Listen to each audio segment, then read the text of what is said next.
আমার বার্থডেতে আমাকে একটা গাড়ি গিফট করছিল, তখন আমি অনেক সারপ্রাইজ হয়ে গেছি, অনেক ইমপ্রেস হয়ে গেছি। তো গিফট নেওয়াটা আমার কাছে খুব নর্মাল একটা বিষয়। ভাই আমি তো তোমার থেকে চায়া নেই নাই ভাই, আমি তো তোমার কাছে ভিক্ষা করে নেই নাই ভাই, তুমি as a die hard fan হিসাবে এসে আমাকে গিফট করতা। তখন উল্লেখযোগ্যভাবে যদি জানতে চান, সে অ্যাজ এ ফ্যান হিসাবে আমরা যখন লাইকিতে লাইভ করতাম, লাইকিতে অনেক মানুষ গিফট করতো। গিফট নেওয়াটা আমার কাছে খুব নর্মাল একটা বিষয়, কারণ আমার লাইকিতে আমি যখন লাইভ করতাম, আমার যে পেমেন্টের সিস্টেমটা ছিল, আমার লাইফের যখন প্রথম পেমেন্টটা পাই আমি, ওইটা 2018 সালে পাই। আমি 2018 সালে আপনার লাইকি লাইভ করতে যেয়ে 60,000 টাকা পাই।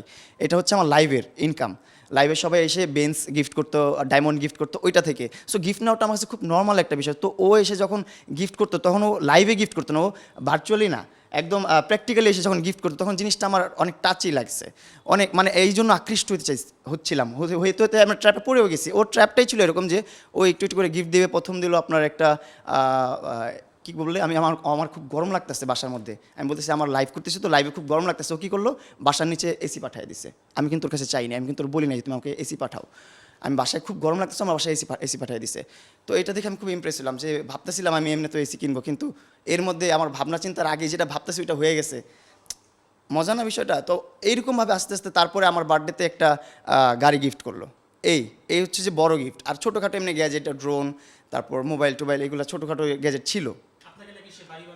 না না না, ও নিজেও প্রত্যেকটা ভিডিওতে, প্রত্যেকটা প্রেস কনফারেন্সে বলছে যে মামুন নিজের অর্থে এই বাড়িটা করছে। আর আমার ইচ্ছা ছিল আমার জীবনের প্রথম বাড়িটা আমার নিজের অর্থেই হবে। অ্যান্ড আমি করতে পারছি। আমার বাবা মা অনেক সাপোর্ট করছে, আমাকে অনেক উৎসাহিত করছে, অনেক দোয়া করছে, এই জন্য আমি করতে পারছি।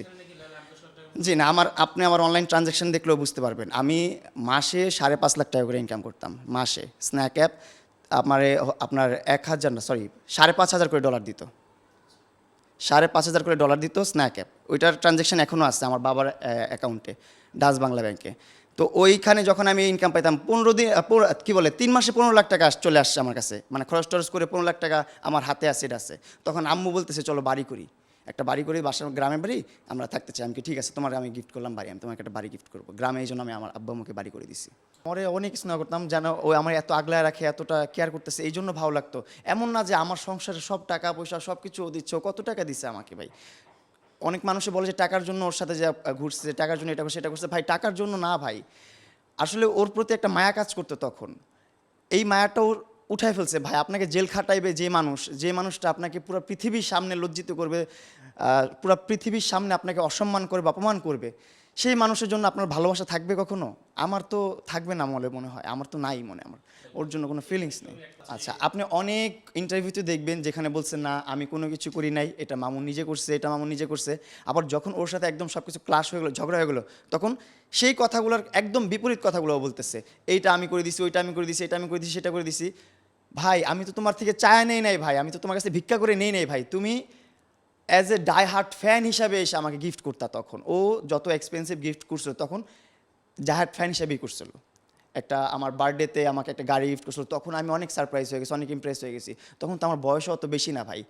আমার এখন 2004-এ যদি আমার বার্থ অফ ডেট হয়, তাহলে এখন কত বছর বয়স আমার? 20 হলে, আর 4 বছর আগে আমার বয়স ছিল 16। আর 16, 17, 18, ধরেন 18ই ছিল। 18 বছরের মানুষের কতটুকু বুঝতে পারবো? আমি এখনও অনেক কিছু বুঝি না। আমি এখনও তো অত ম্যাচিওর না। আমি এখনও দুনিয়ার সাথে যুদ্ধ করতেছি, লড়াই করতেছি, শিখতেছি, জানতে চাচ্ছি। আর অত হাই এডুকেটেডও আমি না। আমি যতটুকু করছি আমার সাধ্যের মধ্যে যতটুকু ছিল করছি। করার পর আমি যখন ফ্যামিলির হাল ধরছি, ফ্যামিলির হাল ধরার কারণে আমি আর পড়াশোনাতে কন্টিনিউ করতে পারি নাই। সেটা পজ আছে, ঠিক আছে, সমস্যা নেই। ইন্টার পর্যন্ত আবার অ্যাডমিট হতে পারবো, পড়াশোনা করতে পারবো, এটা নিয়ে কোনো বিষয় না। কিন্তু বাস্তব জীবন থেকে অনেক কিছু শিখতেছি।